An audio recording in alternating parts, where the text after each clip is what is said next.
Uma das coisas que mais me perguntam quando eu falo do golpe de 64 é por que João Goulart não resistiu militarmente. O que havia concretamente naquele dia 31 de março é que as tropas do general Mourão Filho vinham de Juiz de Fora em direção ao Rio de Janeiro. Esse general Mourão Filho iniciou essa movimentação de tropas porque dias antes o governador de Minas Gerais, Magalhães Pinto, havia autorizado essa movimentação. Então, concretamente, nós tínhamos naquele momento esses soldados vindos de Juiz de Fora em direção ao Rio de Janeiro, onde estava o presidente João Goulart, no Palácio Laranjeiras, um dos palácios presidenciais.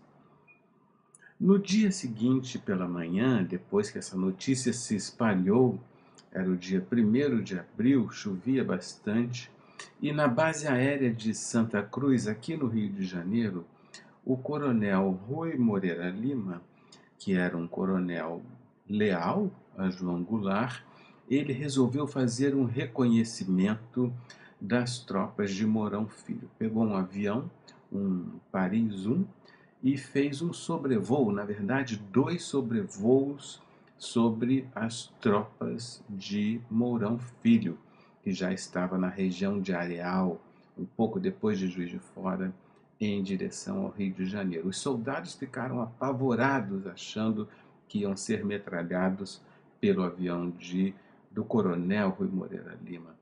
Mas, na verdade, ele voltou para a base aérea de Santa Cruz, onde havia deixado 4 pilotos de prontidão ao lado de seus caças F-9. Esses 4 pilotos foram difíceis de encontrar porque no dia 1º os militares já estavam aderindo inteiramente aos golpistas e então seria possível que o coronel mandasse seus pilotos metralharem, impedirem a evolução das tropas de Mourão Filho. Entretanto, para fazer isso, ele precisava de uma ordem presidencial, uma ordem do Palácio Laranjeiras, que nós sabemos nunca veio. Daí a pergunta: por que João Goulart não resistiu, embora houvesse essa alternativa? É bem verdade que a chuva criava alguns problemas para a missão, mas mesmo assim ela poderia ter sido realizada. Evidentemente que uma das razões que explicam a não resistência de João Goulart diz respeito ao fato de que ele perdeu todo o apoio militar. De fato, ele havia mandado já no dia anterior 2 generais de sua estrita confiança, Oromar Osório e Cunha Melo, para combater as tropas do Mourão Filho. E o que aconteceu foi que os soldados, sob as ordens desses generais, aderiram aos golpistas e os generais nem voltaram para contar a história lá no Palácio Laranjeiras. Além disso, o comandante do exército em São Paulo, Amaury Cruel, um exército importantíssimo, e esse general, inclusive Cruel, era compadre de João Goulart, ele também aderiu aos golpistas. E isso foi um baque tremendo para João Goulart. Como se não bastasse, o general comandante do primeiro exército, Moraes Âncora, aqui no Rio de Janeiro, foi ao palácio e disse o seguinte para o presidente Goulart: presidente, é melhor o senhor deixar a cidade porque corre o risco de ser preso ou coisa pior. Então, definitivamente, não havia nenhum apoio militar para Goulart resistir ao golpe. Ele então dirige-se a Brasília. Vai para Brasília, não para resistir, mas porque lá estava sua mulher, seus filhos. Ele precisava também pegar alguns documentos pessoais. Lá em Brasília, curiosamente, o famoso antropólogo Darcy Ribeiro, que na época era chefe da Casa Civil, havia reunido no Teatro Nacional cerca de 1.000 trabalhadores que estavam esperando armas para resistir, para defender o governo Goulart. Nós sabemos que nada disso deu certo. E lá em Brasília ele verificou que o comando militar do Planalto também não lhe seria fiel. Goulart ainda gravou um manifesto à nação que deveria ser divulgado pelos rádios, mas não conseguiu, porque as rádios já estavam sob controle dos golpistas.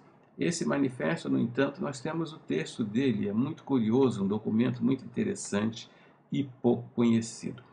Enfim, de lá ele foi para Porto Alegre, onde também foi recebido pelo Leonel Brizola e pelo general Ladário, que o incitaram a resistir, mas ele já estava decidido a não resistir. Aliás, o general Ladário lhe disse o seguinte: presidente, é possível resistir e ganharmos por um milagre. Convenhamos que isso não é uma expressão muito estimulante, não é?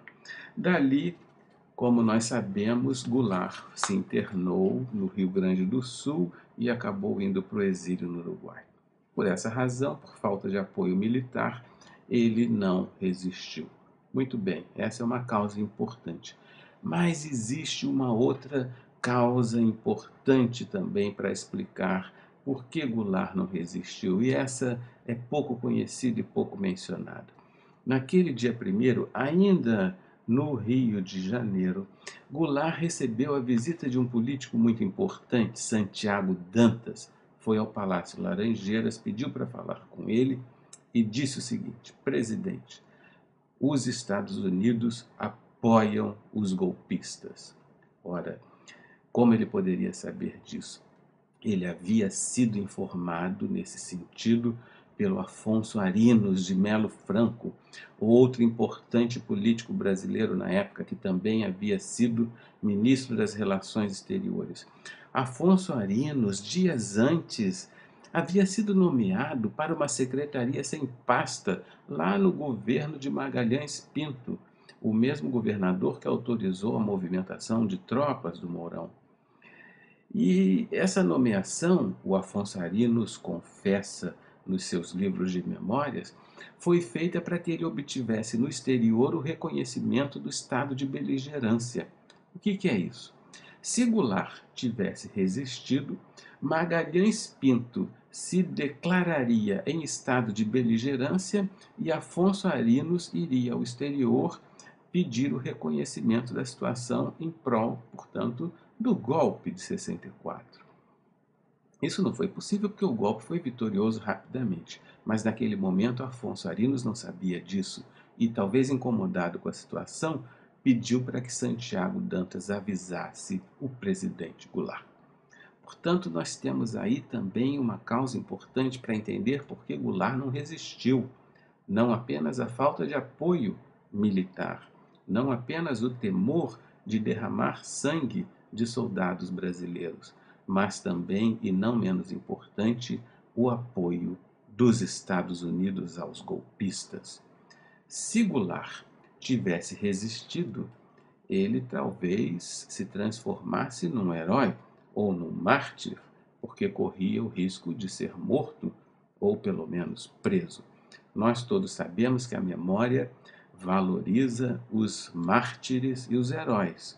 Portanto, a decisão de Goulart não contribuiu para a melhoria da sua imagem, da sua memória. Mas nós devemos reconhecer que a decisão dele foi prudente e realista. Até o próximo vídeo.